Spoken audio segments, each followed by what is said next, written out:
Քո հրաշքն ամեն օր ուղերձների շարք։ Տեր Աստծու արդարությունն ու բարությունը։ Մենք մոտենում ենք Աստծու արդարությունը մեր ապահովությունն է անվանումը կրող ուղերձների շարքի ավարտին։ Սակայն նախքան ուղերձի բուն թեմային անցնելը, ուզում եմ իմ օրհնության և երախտիքի հատուկ խոսքն ուղղել մեր բոլոր քույրերին ու մայրերին, կանանց ու աղջիկներին, որոնք իրենց ազնիվ կյանքով ու նվիրվածությամբ սիրո ու կարեկցանքի դրսևորման լավագույն օրինակներ են իրենց ընտանիքներում և շրջապատի մարդկանց համար։ Սիրելի՛ բարեկամ, ինչպես տեսանք մեր նախորդ ուղերձի մեջ, Աստծու արդարությունը պահանջում է մեղքի հանդեպ արդար դատաստան։ Եվ քանի որ բոլորս ենք մեղավոր ու Աստծու բարկությանն արժանի, այդ արդար դատաստանն Իր վրա վերցրեց Տեր Հիսուս Քրիստոսը, որպեսզի մեզ փրկի Աստծու բարկությունից։ Նա Ինքը կրեց մեր մեղքերի պատիժը, որպեսզի բավարարի մեզ կործանումից ու հավիտենական տանջանքից փրկելու Աստծու բարության պահանջը և իրականություն դարձնի մեղքի հանդեպ Աստծու արդար դատաստանը։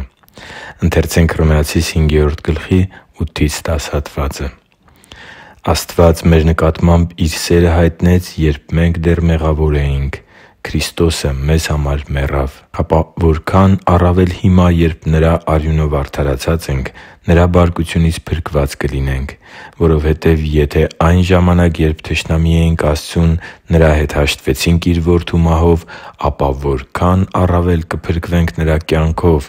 երբ հաշտվել ենք» (Հռոմեացիս 5:8-10): Աստծու համար թանկ ու սիրելի՛ զավակ,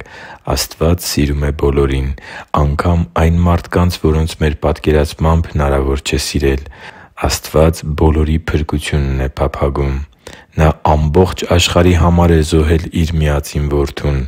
Տերը ողջ մարդկության մեղքի պատիժն է կրել Գողգոթայի խաչի վրա։ Սակայն միայն Նրան հավատացողներն ու Նրա պատվիրաններին հնազանդվողներն են, որ ներում են ստանում և ընդունում հավիտենական կյանքի պարգևը։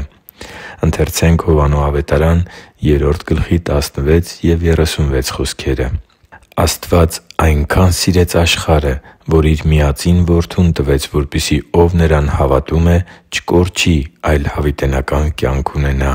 Որդուն հավատացողը հավիտենական կյանք ունի, իսկ Որդուն չհնազանդվողը կյանք չի տեսնի, այլ Աստծու բարկությունը կմնա նրա վրա» (Հովհաննես 3:16): Աստված սիրում է քեզ։ Նա փափագում է օրհնել ու զորացնել քեզ։ Նրանից փրկության և օգնության շնորհներ ընդունելու պայմանը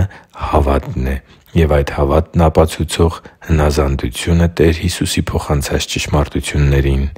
Աստված Իր սերը մեր նկատմամբ հայտնել է, երբ մենք դեռ Նրան թշնամի էինք և ապրում էինք մեղքի կյանքով։ Այժմ մեր հերթն է, որ մեր սերը հայտնենք Նրա հանդեպ մեր հավատքով ու հնազանդությամբ։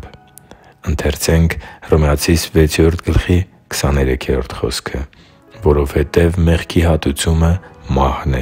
իսկ Աստծու շնորհը հավիտենական կյանքը մեր Տեր Հիսուս Քրիստոսի միջոցով» (Հռոմեացիս 6:20): Աստծու արդարությունը մեր ապահովությունն է։ Հիշի՛ր, որ դու Աստծո հրաշքն ես, և Աստված սիրում է քեզ։ Շնորհակալ եմ, որ դու կա՛ս։ Սիրով և աղոթքով, Արման Մանուկյան։